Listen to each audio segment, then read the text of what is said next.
Some Montgomery County residents are still cleaning up and making repairs to their homes following June's massive derecho. And as many of us know, the threat of more severe weather still exists, with hurricane season in full swing until October. Montgomery County wants its residents to be prepared in case of another weather event or emergency. Our Susan Kennedy talked with Ralph Vines from the Office of Consumer Protection about how they're working to educate the consumer in these situations. Tell us a little bit about the Consumer Protection's role in making sure these folks have the proper repairs done. We passed out brochures and literature on that day suggesting that consumers only use licensed Maryland contractors to do the tree removal and to do the improvements. So we know we put the information in their hand. As you can see, it's been 6 weeks, but this home just barely has tarp and the trees have been moved, but there have been no real major repairs to the property yet.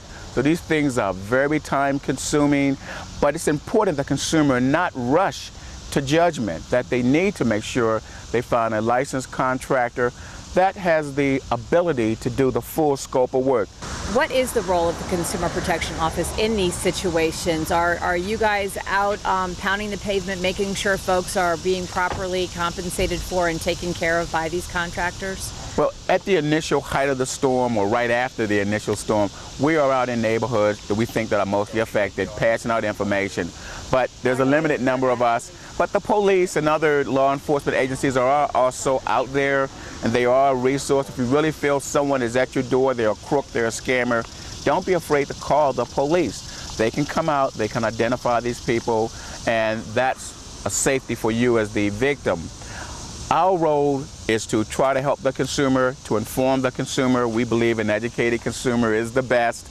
But then, of course, our secondary role is to process and investigate the complaints. And if we find that it's a violation of the law, we can seek some type of enforcement, whether through civil citations or criminal action against an unlicensed individual. Are we seeing an increase in these folks who are coming in and trying to take advantage of residents? Well, we have two types of incidents.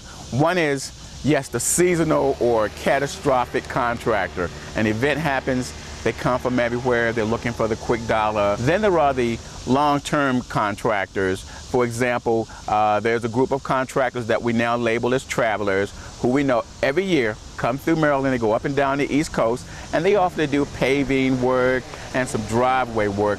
Well, we're seeing the same thing now with the tree contractors. Warm weather, they come out, but also during terrible events like storms, they come out. If you have any questions about common home repair scams, or if you think you've been a victim of one, you can contact the county's Office of Consumer Affairs at 240-777-3636. I'm Susan Kennedy for County Report This Week.